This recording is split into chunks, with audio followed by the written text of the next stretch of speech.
I will find now the mean and the variance of the exponential distribution for you. Of exponential like this.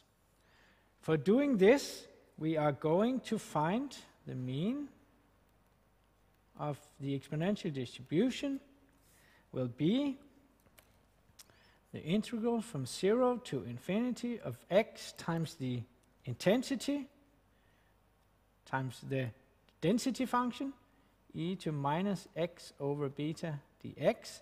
Generally speaking, we're going to both for the mean and variance to apply the basic integration by parts rule. That will work for us nicely here. And just to express it, it can be expressed in various ways. For instance, integration of x times g dx can be expressed by using the taking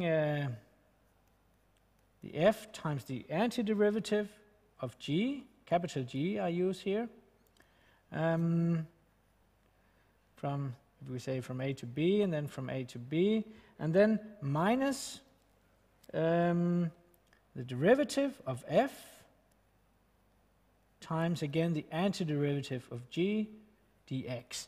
So this is the classical integration by parts rule that we will apply here. X will play the role as f of x, and the density will play the role as g of x. So the first term would be, we will write x, and then the antiderivative of the density here is simply minus e to minus x over beta. That is the function. If you find the derivative of that, you get the exponential density. And that's then from 0 to infinity. Then we take minus the integral, and then the derivative of x applied from the integration by parts rules just becomes a 1. So we are left with, again, the antiderivative of the density here that we are going to, let me see, we have a minus on the antiderivative, dx. Then we can, I'll not be exact on letting the limits tend to infinity, but simply note that if I plug in infinity, the, let me see, let me just rephrase it to say that when x is tending to infinity, e of x is tending, e of to minus x is tending to 0, and it's going faster to 0 than multiplying by x, that's the classical mathematical analysis, such that when you plug in infinity, you get a 0. When you plug in 0, you get 0 times minus 1, also a 0. So the first term basically becomes a 0. Then we are left with the second term. We're going to find the antiderivative of this function now, which becomes actually beta times e of minus x over beta, like this, going from 0 to infinity.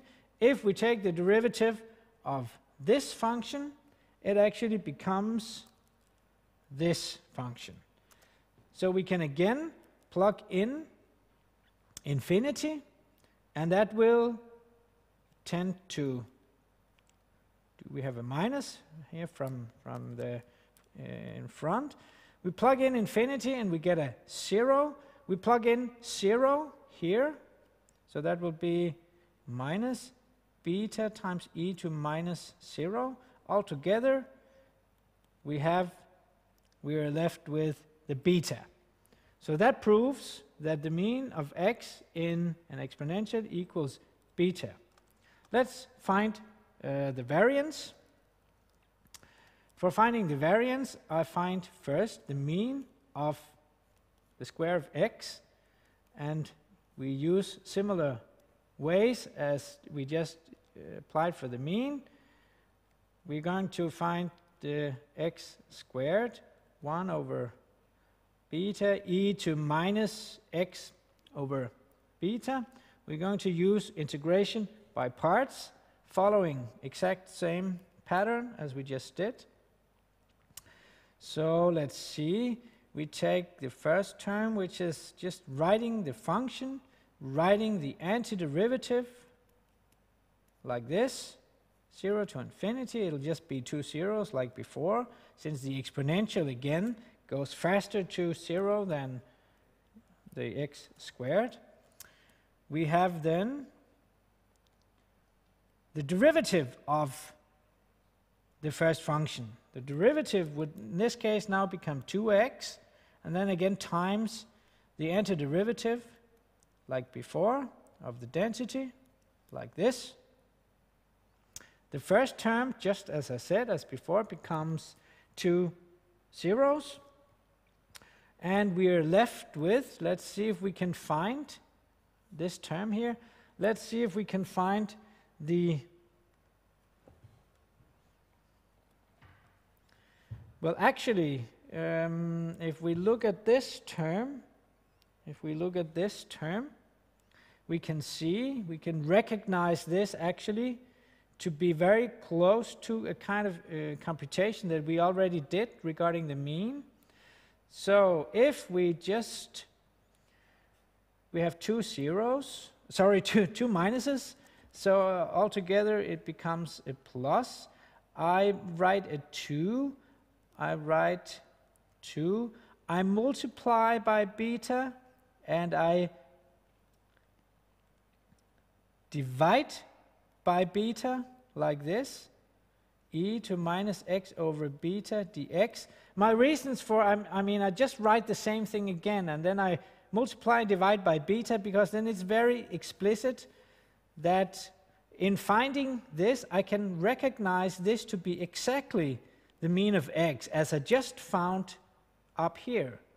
So since this is the mean of x, I know that this altogether becomes 2 beta squared, which means that to find the variance of x, I use the standard formula that I take the mean of expected value, mean of x squared, minus the square of the expected value of x. So that is 2 beta squared minus beta squared, which was the mean squared, and altogether I'm left with 1 beta squared, which is the variance of the exponential. And that's it.